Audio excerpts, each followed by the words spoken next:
The Venus Project. Team Speak Seminar.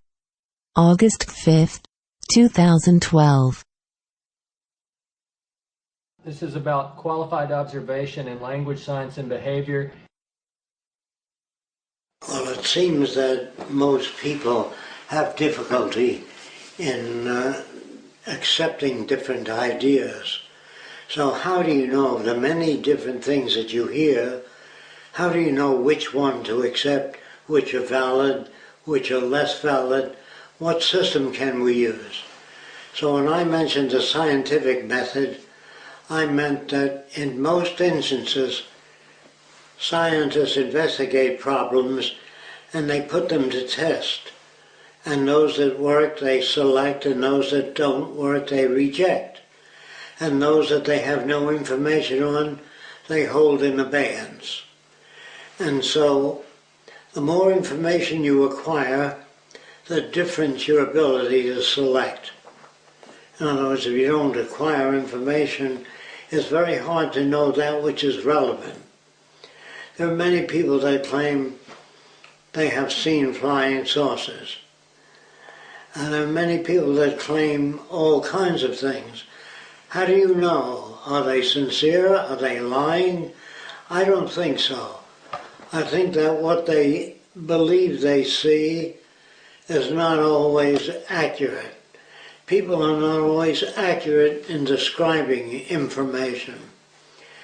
We know that in many instances, weather balloons have been interpreted as flying saucers. We know that certain views of aircraft or reflections in the clouds, this happens sometimes, with moisture in the air, half of an airplane will be reflected on a cloud. Are you familiar with that? And you'll see half an airplane flying, or just a fuselage or the rudder. I would say that becoming familiar with atmospheric phenomena or unusual atmospheric phenomena is very important. I can't tell you how to accept or reject ideas. I can only tell you that the probability of people coming from another world, picking up a farmer and asking him questions, would not indicate intelligent beings. They don't examine people to see how they operate physiologically. There's enough information out on the internet, radio and television for them to pick up the general values of our society. I don't think they want to sexually abuse anyone or take advantage of them. I don't think they would have that system and achieve what they've achieved. I don't believe they can come here and tell us that they found a way of life that works for them. You install it, you find out that it works. Even if they have found a way that works for them, they cannot transfer that information to us except through faith. If we have faith in what they know, a scientist might say, hey, whatever they say must make sense because they've traveled 100 million light years through space. They must know what the hell they're talking about. Whether we understand it or not, that's something else. We don't have to understand what a doctor says to us. But if a doctor says you have thyroid cancer, we don't know how to sense that. If he says it has to be removed or a certain treatment, we feel he knows more about it than we do, so we trust that he'll do the best he can. And so this is our problem, our lack of knowledge and information. When you go on a protest strike, say against government or whatever it is that you go against, Wall Street or anything else, I would assume if you don't have in your head a possible alternative that might work, such as when you come up with, if we only elected decent and ethical people, we wouldn't have these problems. Or what are decent and ethical people? Can you name a few decent and ethical people? Do you know who they are? And if you don't know who they are, what procedure do they follow to make the world safe from war, poverty, hunger, mistreatment of humans, prisons, police. What is your alternative? So I would say, before you possibly engage in a protest march, see if you can come up with an alternative, a workable alternative. See if you can get sufficient people with information that can offer possible alternatives. But just marching in front of a bank saying the banks have been shafting people for years, that's important. But what to do about it is also important. If you can't do anything about it, you offer nothing. If you boycott banks, take your money out of the banks, they will fail. If they fail, what would you replace it with? If you don't have anything to replace it with, there are other foul things that will arise. So I would say that marching in front of a bank or a institution that advocates decency and ethics without an operational description of how that's to be applied, I would say they offer nothing. Now, most of us would like to believe that they offer something. Well, you might even imagine that your priest, your local priest or religious leader might offer something. He can't offer something in an economic system that emphasizes individuality rather than sharing. Although the Bible emphasizes sharing, it's not specific. It doesn't attack systems. Although there are some indications that Jesus chased the money changers out of the temple. The money changers felt that if they did that in front of a temple, they'd have more people to deal with. But chasing them away from the temple doesn't change their values. What changes their values is a possible workable alternative, and that's what you have to offer. Someone wrote in once and said, oh, they thought a technate would be a better transitional plan because it would give people the tokens, the certificates that they had. What do you think about that? Without changing the technocrats themselves to methods of evaluation that might be more relevant, I'm not sure that would work. I think they have to learn how to see the world in a different light. Then the technocrats give you information on what a fact is. A fact is an agreement amongst people. They call certain things a fact. But nothing is factual in the sense of different points of view. You can do research to prove almost anything, but you can only prove it to people that don't know enough about extracting significance from a situation. How do you evaluate that? You can't unless you're trained to do that. So I'm trying to say something. What I'm trying to say is some people are more qualified than others for evaluating situations. And the best you can do is put the question to people that have studied the subject, and if you feel that that's the best they have to offer, that's the best you can do. But there's no other way. And so today we tend to trust a man with a telescope that says there's a new planet we've observed in this region of the universe. They usually have no reason to lie and no reason to edit their presentation if they found something else. And if that's an agreement amongst most astronomers, there's probably a basis for it. When I use the term conditioning, it means whatever you've been exposed to in your home, in your country, in motion pictures, television, books you read. The books you choose to read tells me of your major influences. If you read books on metaphysics and you don't know the difference between scientific recommendations and metaphysics, you can't select that which is relevant.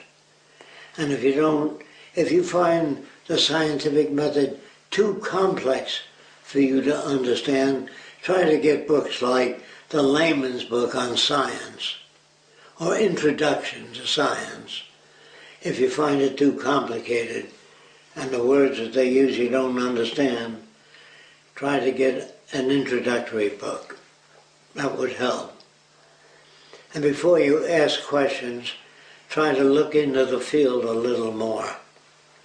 Like, what is a belief system?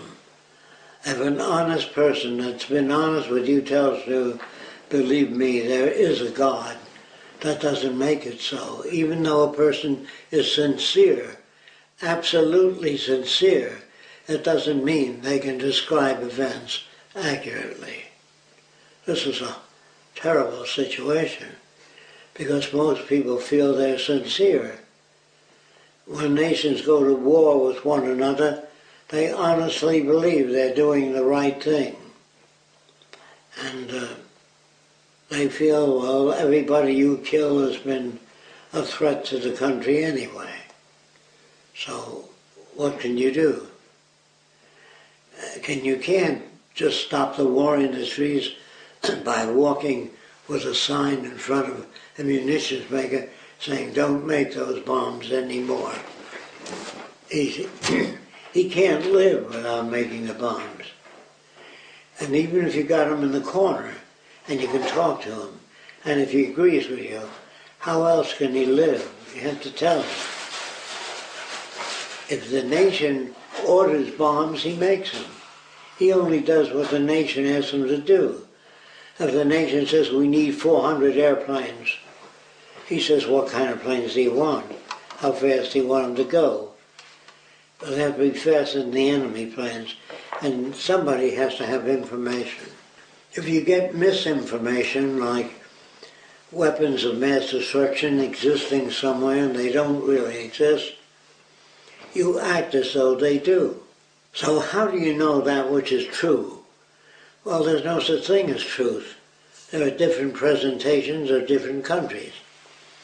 But I think there are certain uniform things that people will agree upon.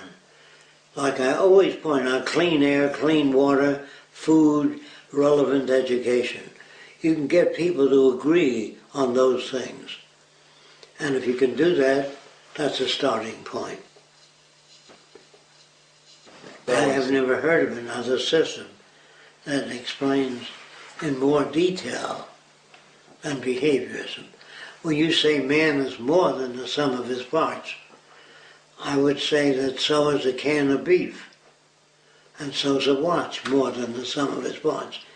It may be 10 ounces of aluminum or stainless steel, but arranged in gears and things like that makes it more than just the sum of its parts. So what? If man is more than the sum of his parts, can you show evidence of a man coming up with an idea, say, 500 years ago, a turbojet engine? I know of no evidence to that. Although they say in the Quran that everything modern today, from atoms to everything else, is in the Quran. I would say that in the past, in ancient Greeks, they talked of atoms and electrons, but that's a supposition. Until we can see them, doesn't make it valid. But people can suppose that people have brains, and with their brains they think things out. They may not be that aware of precisely how education works and puts in your brains things they want to put in. Whatever that is, patriotism, loyalty to country.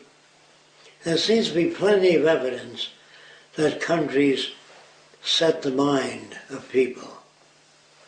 I know of no evidence to contradict that. I know of people who say man can think his way out of problems. I see no evidence in that system. And also, the more complex a system becomes, the more difficult it is to share with other people. especially if normal people feel that it's their own intuition that tells them something. The more they know, the less intuition you depend on. So the major difficulty is knowing enough about a subject to realize how valid it is, or whether it's invalid. And that's why the majority of people look for simplicity. Simplistic explanations, like children. Why did you break the window? Because. Because. Child doesn't. He said, I broke the window, I want to see when it breaks. Daddy would spank him. And Daddy said, why did you break my shaver, electric shaver, throw it in the toilet bowl? The kid doesn't say, well, I did it because I want to antagonize you, because I don't think you treated me fairly. The kid can't say that. He says, because. Because it's safer. Now, if Daddy says, always be honest with me. Did you break my pen? And the kid says, yes, he may get spanked. So in the future he says, I don't know who broke your pen, because he doesn't want to get spanked. But if you tell the kid to be honest with you, and the kid says, how honest do you want me to be? That's why Madman Munn sold a lot of automobiles. And a guy came to Mike Shore, who was an advertising man, and said, can you improve my success in the sale of automobiles? So he says, yes, if you hire me to do that. So he hired him. And he said, buy your cars from Honest John. That was the name. And more people came there. But they would ask Mike, the guy that did that basic assumption, is Honest John honest? So he put up his own, is Honest John honest? How honest can you be? And then more people bought cars from Honest John. He made a millionaire of Honest John and a millionaire of Madman Munns by what he wrote. What he wrote was why I want to give cars away at the lowest possible price, but my wife won't let me. So he sold millions of automobiles. That's a good hype, you know, and normal people buy hype or testimonials. I got a lot of testimonials too, but the testimonials might mean that, you know what the placebo effect is? It might be that people receive radiation treatment and it decreased their tumors, then they went to a guy that said eat garlic soup or garlic bread. Well, what cured, what delayed or slowed up the tumor development? Was it the radiation treatment, chemotherapy, or the garlic? It's very hard to tell. And also, there's misdiagnosis. Person diagnosed says you have cancer of the blood, leukemia. That may be a misdiagnosis. You go to another doctor, he says, what's your problem? He says, Dr. A says I have leukemia. And he checks it out and says, I don't find any signs of that. He says, that I went to a chiropractor and he gave me garlic pills. And did the garlic pills do it? Or we don't know. It's very hard. And scientific research isn't always scientific. There's a degree of bias in it. So you can't be that sure. All that a scientist can tell you is what he found out, or what he believes to be so. But if a psychologist tells you that man is a chemical electrical machine, there's no warmth in that. If he says, when the world hits you like that, you hit the world back. And the guy feels good about that. If it's emotionally appealing, we tend to accept it much more than reason. Because that's the way we're brought up. That's why most people, if in a debate with a college professor, I would lose the debate. Because most people are brought up to believe in intuition, feeling, tone. That's why I'd like you to read Keiko's book. He says man is still the same. He has jealousy and envy, not as much as in the past, when we were primitive. We were very angry and very jealous. Today we're jealous, but not that bad as it used to be. But he says man is still the same caveman. He calls it the caveman principle in his book. I don't buy that. I think there were millions of small tribes that used to invade each other and kill one another. But when we became as big as the United States, they enacted laws which made it, and they drummed that in you as a kid. Don't do this, don't do that, this is wrong. And for a while they delayed things. As our nation became freer, the four-letter word is used on television, but they warn adult language will be used. So keep your kids away. They do that. So more and more repressiveness and different types of repression are substituted. If you're not for us, you're against us. If you're not for this war, you're for the enemy.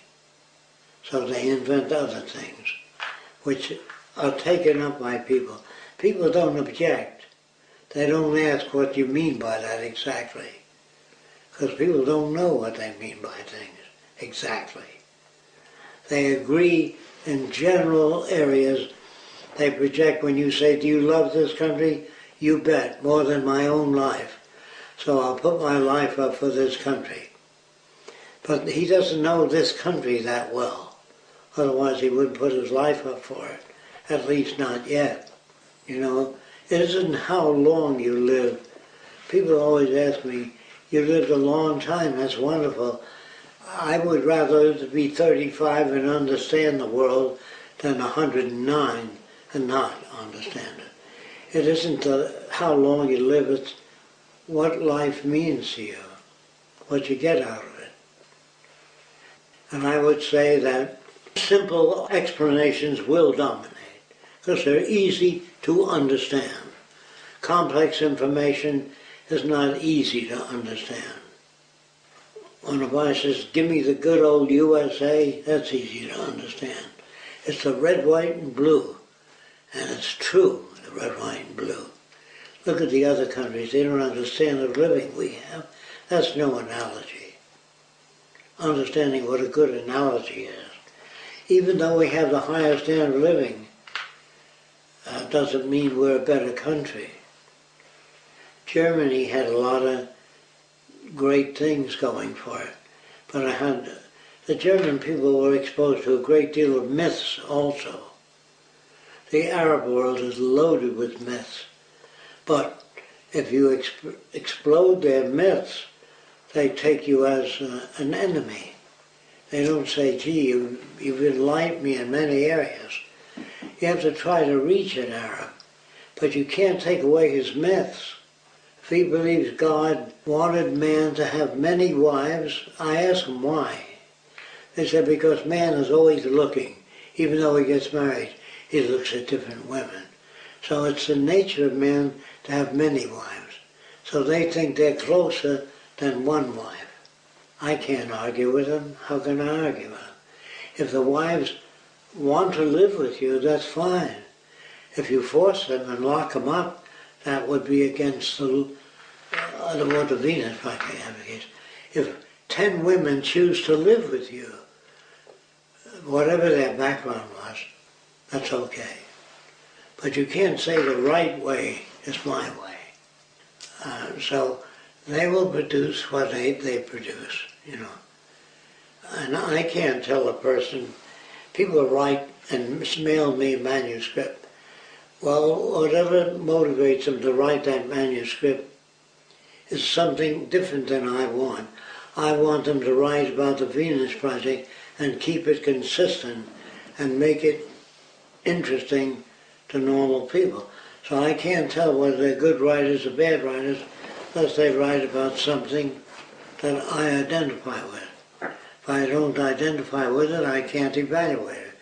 No matter how good your script is for what you write, if it's not about what we're selling, it's irrelevant.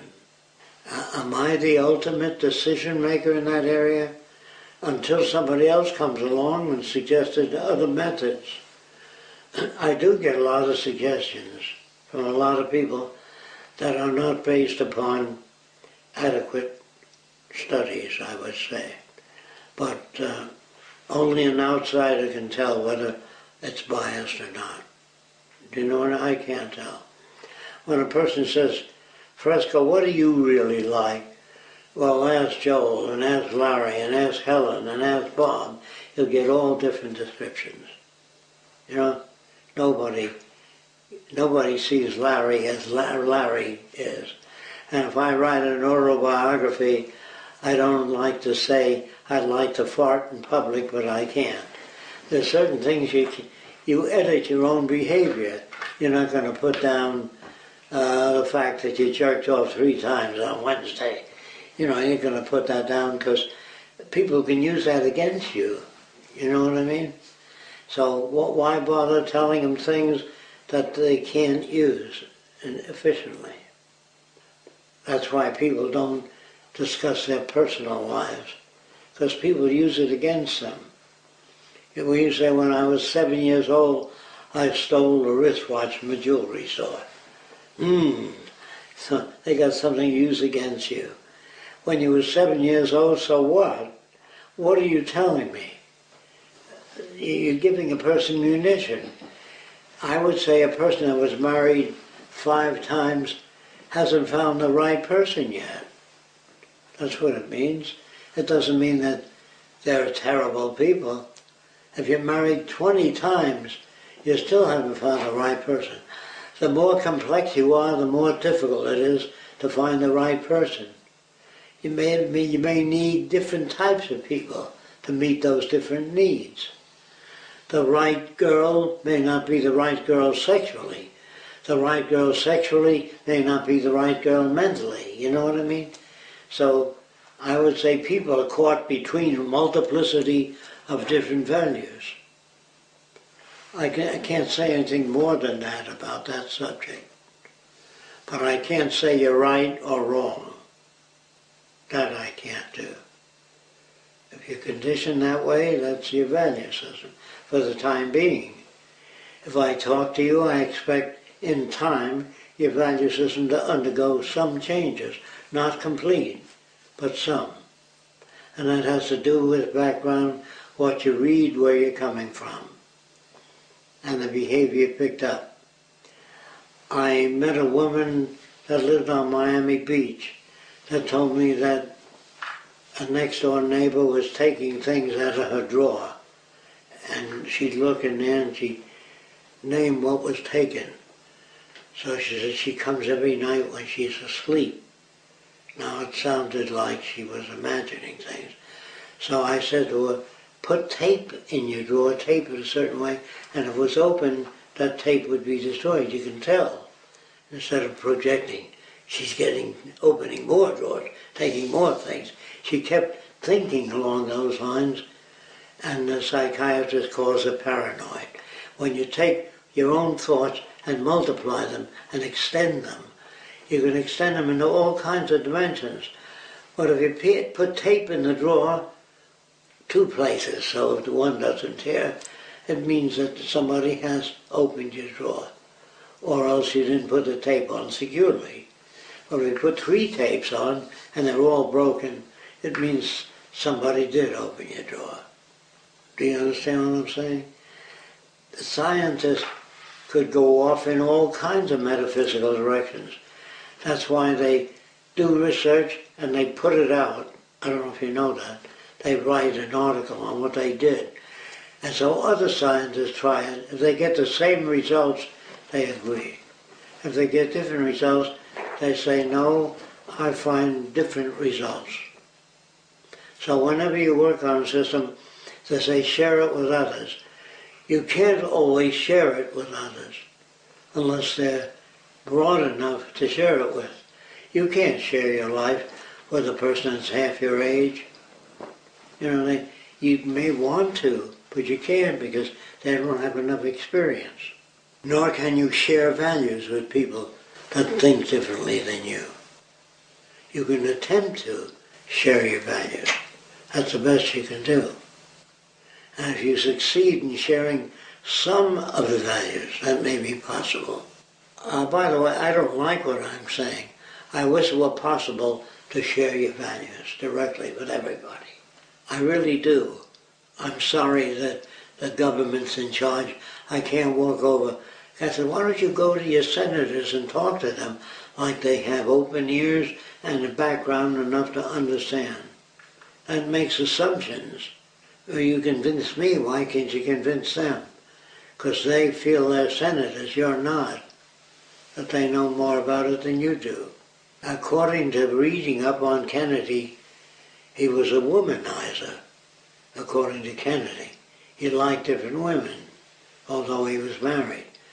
He got married because he was a Catholic. Is that wrong? No, it's not wrong. It's different than the majority of people think. But they get mad if you can use that against Kennedy, you can get somebody else elected. Do you understand where the guy's coming from? You kind of get where he's at when he's arguing against behaviorism. He feels you're authoritarian in your... I can understand that. Yeah, sure. I would say a watchmaker is authoritarian on how to fix a watch. He looks at the spring first to make sure it isn't broken. He has a procedural system, and then he listens to the ticks, how far apart they are. He has a procedural system as a watchmaker, but a non-watchmaker trying to repair a watch without knowing anything about the operation is less apt to be able to repair it. That's all. It doesn't mean he can't. He's less apt unless he uses a procedural system. I would say chemistry is a procedural system. When a chemist wants to make glue with a tight bond under varying conditions, salt, water, high temperature, low temperature, he has to make different mixes, glue things together, and put them in different temperatures, and then pull them apart, and say this glue mixture will hold under varying temperatures, and he'll give you the temperature. And if you put it in salt water for 3 days, it'll lose its adhesion. I would say that's kind of a good thing. And he writes that this glue will hold up under this temperature and not under that temperature. I would say he's not trying to sell you anything. If it's a report, that's called a report. And all reports are procedural systems. That's why they're called, I don't know if you know this, the scientific disciplines. Like how to check an airplane before you take off. They say check the tires first, second, whether there's water in your fuel. Your engine might cut out due to moisture vapor in the tank, and when it got cold it condensed in the fuel. And your fuel was not as combustible. So they give you a procedural system or a dictate of what to do to get the maximum out of flying. Now, I said that when I tell people you could use eyeglasses to start a fire if you're lost in the woods, if you don't have matches, that's useful information. But how do you know where the north is? It seems that fungus grows on the north side of a tree. So that tells you where north is. You look around the tree, and when you have moss growing or anything of that kind, that's in the northern region, especially if there's a strip of moss. And all trees have that, unless they're in a jungle where you can't get the sun at all. But you have to look at trees that are off by themselves. They're more accurate, because moss grows around more of a tree that's in a jungle. Now, there's a book called Survival, a military handbook. You ever see it? It's about that thick. How to survive in the woods, what you can eat, grubs, certain types of worms, certain types of insects, and how to prepare them. You ever see that book? It's called the Military Handbook of Survival. It's a very useful book to have. It has nothing in it about patriotism or anything. It just tells you what you can eat, how you can chew your leaves, what to do with leaves that are not chewable, and that's under adverse conditions. It's a military book issued to GIs, especially aviators that have crashed in the jungle and they don't know what they can eat or how to know where north is or south. That survival book tells you how to survive from cumulative information from many people that survived. Do you know what I mean? Now you can cook in a seashell. Seashell can stand high temperatures, so you can cook vegetables in a seashell. Because I haven't got a pot, I can't eat. He only thinks in terms of a pot. The survival book will give you tons of information. All you have to do is read it once. And even if you know, it may offer 400 different things. Even if you get 100, that's great. It's a very good book. I highly recommend it. And I would say all people can gain a lot from that. And they also show you how to build a lean-to out of leaves, how to arrange them so they won't fall apart, and how to strip coconut branch into strips and use it as a tying mechanism. Or look for a V-shaped piece of wood, put another piece in it as a bracing system. They give you all kinds of bits. Some you can use, some you can't, but people don't pledge allegiance to using the scientific method. They use it because it works. You can't put 1,000 tons in an airplane, get off the ground, no matter what your philosophy is. The airplane, the wing area and the horsepower determines how much weight it'll lift. But it's authoritarian, they would say, believe me, take my word for it. Have you done any work in that area? No. Then it would tend to be authoritarian. But if you recite that a saw that's kept sharp can cut wood better than the saw that's dull, that's not authoritarian. That's information. And that's about the best I can say for now. What has convinced you that the monetary system is set to collapse or fail? It seems to me that many have made this claim before, but it has always managed to continue existing. What information do you base this assumption on? It appears to be happening all over the world, not just the United States. All countries are revolting, possibly due to the internet and information that has not been available in the past. And systems are failing all over the world because there's unemployment, poverty, which is increasing in some countries. Some systems are failing, and it seems to be spreading, and it appears that politicians don't know what to do about it. They don't have any counter programs. In other words, if the Syrians take over their country, what are they going to do that's different? I don't know that. And I don't know what the counter proposals are. And if there aren't any, you're going to have the same problems over and over again. And also the sheer fact of automation replacing enough people so a majority of them don't have purchasing power, that too is the end of the monetary system. It can't function. I read that Space Command, a series of new and original feature films, has been granted permission from Jacques Fresco to utilize his designs in their production. Can you tell us more about this? I don't know if it's called Space Command, but a friend of ours, Doug Drexler, who did a lot of animations for us, who used to do the animations for Star Trek and the movies and for Galactica, he wants to do a film of his own. He has many animators. They have a company, and they asked if they could use some of Jacques' designs, and he granted them permission to do that. Because he's done a lot of wonderful things for us as well. How do you respond to the critics who say that we have a corporatocracy instead of real capitalism? I would say they're right. Okay, you've mentioned that certain parts of a person's brain can rot away. which can lead to them becoming a serial killer. If someone was never exposed to violence and the same sections of the brain rotted away, could they still become a serial killer? No, serial killers are made by experience. I wouldn't talk about the brain rotting away. I would say that they have a great deal of misinformation. If you kill a person, you don't solve a problem. You get rid of that particular problem that you think is a problem. A person may think differently than you do, and you may feel threatened by it. And if you're not well enough informed, your behavior will not be the most appropriate direction.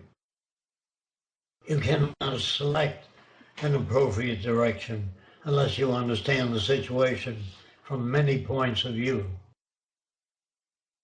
Is Future by Design or the Venus Project embracing and using multi-platform storytelling to supplement their motion picture, like creating a story that can flow and cross into different types of platforms that potentially can reach a broader audience? I don't know how to do that exactly.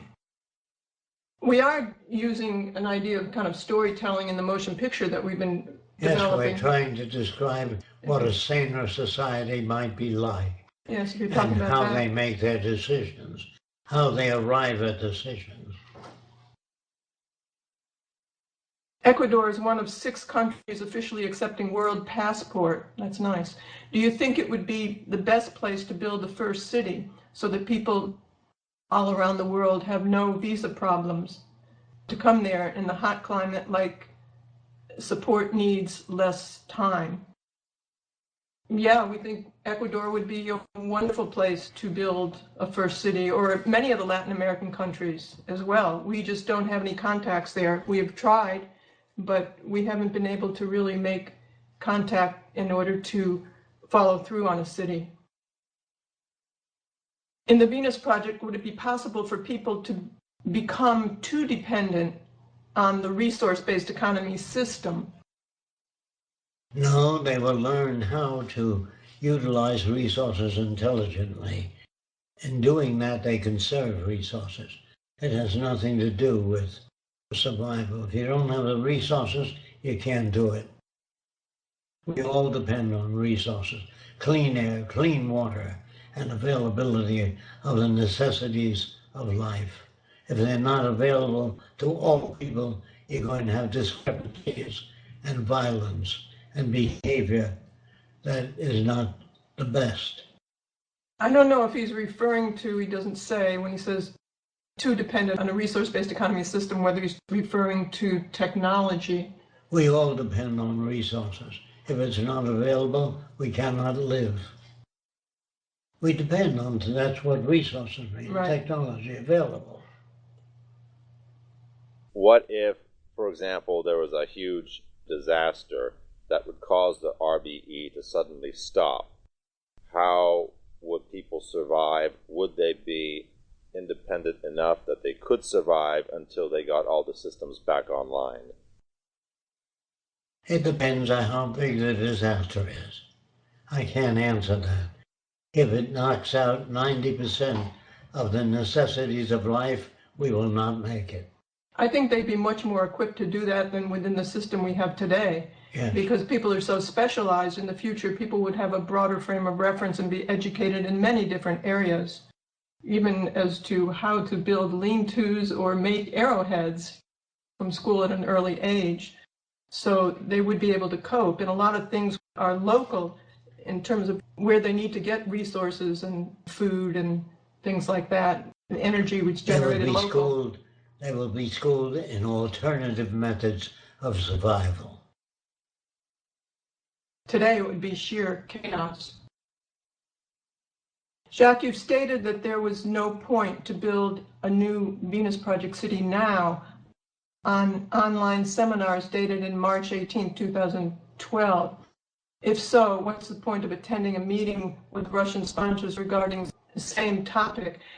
I don't know precisely what Jacques was talking about or if it was misunderstood, but we have been always, since I've known Jacques, trying to get the city going. and traveling to parts of the world and meeting with different people in order to do this. So I don't know the exact reference to that. We did talk about not wanting to do a hand-tooled community that people want to do with no resources. That we're not interested in. In cultures that are tightly bound by religion, as in the Arab world, for example, their religious texts and beliefs is that God decides who is rich and who is poor.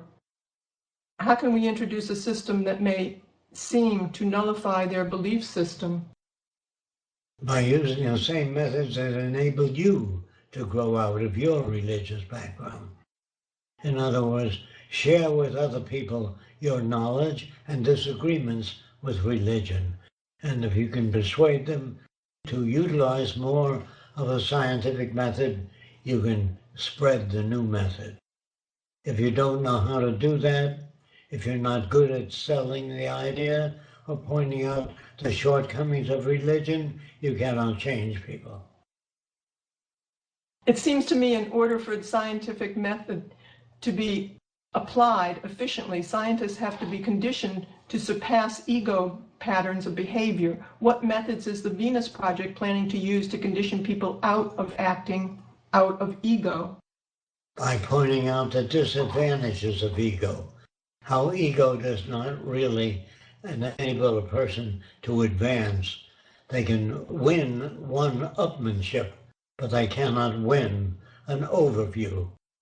By surrendering your ego in exchange for new ideas, you can learn much more. Ego prevents people from learning a great deal. How do we begin to change people, for instance, the psychology or math professor, teacher, who knows that giving bad grades will impede development among students, but still gives students a bad grade anyway? Because he doesn't know any of the system. How do you do away with herding fish in an ocean turbine? By a slow rotation, a very slow rotation, is not harmful to living organisms. By changing the pitch on the turbine blade, they will turn very slowly if they have a minimum pitch. Does the Venus Project have any recycling and cleaning plans? How will it clean the million years of pollution made by man that society made in all ways? Possibly by developing and doing more research in methods of cleaning toxic materials or removing toxic materials from the environment. We can only use the best methods we have at the time. Is to achieve a resource-based economy the only goal of the Venus Project? No. Once we are able to build a resource-based economy, that'll be the beginning of the scientific age, the beginning of a new civilization that has the widest possible range of information made available to all people. So all people may enjoy the benefits of scientific achievement, where there's no patents that prevent people from using new ideas that will enhance society. With the end of patents, the end of privatization, the sharing of ideas will enhance society a great deal. And also along with that is an entirely new value system to support that system, which is very different too. In context of teaching, would it be relevant to support the method of asking questions and answering them? Yes, that's always useful. Have you ever sent your designs and ideas to the USSR or other nations that had no too little planned obsolescence? We try on the internet to make our ideas available so that people can understand the benefit of the round city or whatever other proposals we make. We try to back up those proposals by as much information as we have. How do you design a helicopter without a rear rotor? We're just not going to deal with commercial questions. No. Other than saying Jacques has work those things out through models and experiments. There are many different ways of doing it. And one is counter-rotating propellers. Once the test city is built, do you have the option of declining an invitation to be part of the first group? Yes, of course. We wouldn't want anybody there who doesn't want to be there. Would I lose my place in line to void the invitation? We'd prefer to wait until a city is built in my preferred geographic location. No. No, never.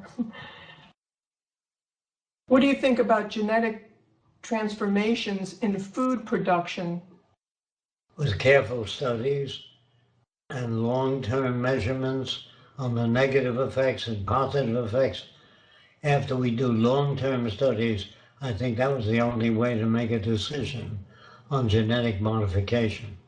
I don't think we trust it in the monetary system, though. No, we don't. I'm starting a blog on the Venus Project activism site. Anyone wishing to contribute is welcome. It's called Hydroponics and Resource-Based Economy. Is there specific info needed for each plant species? Daylight hours needed for production? Okay, any place where they can get in touch? Check the Venus Project activism site for a new blog on hydroponics and a resource-based economy. Or air plants, or growing crustaceans in the ocean.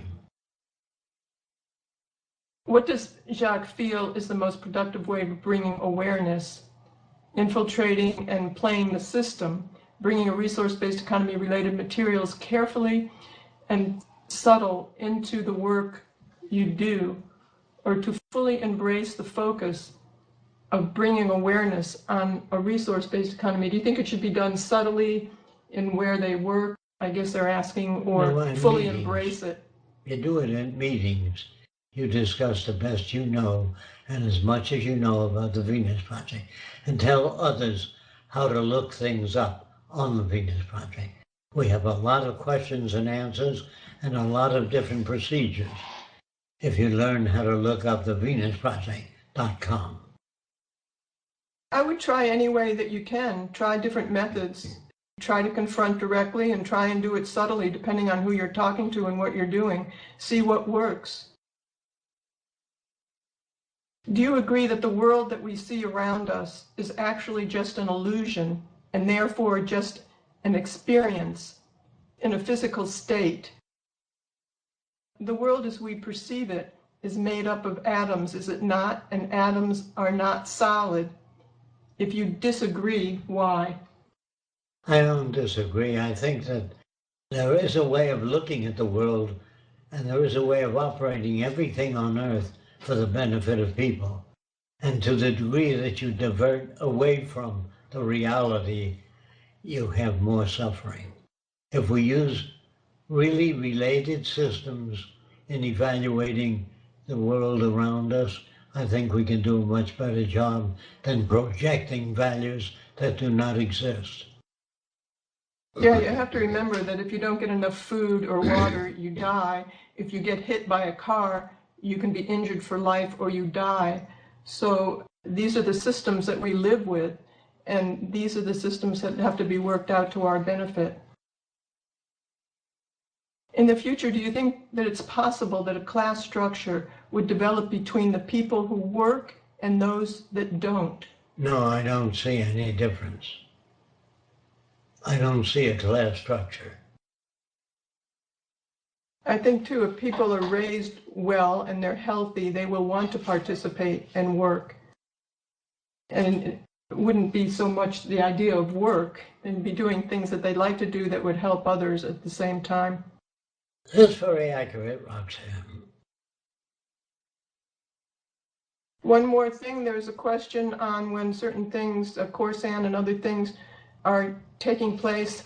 Can that person email me directly at meadows@thevenusproject.com, and I'll try and get them in touch with the right people. I think that was from Portugal. Again, thank you everybody for participating. Yes, We I appreciate really it. appreciate that very much. and keep asking questions. That's the only way to learn. Thanks, Doc.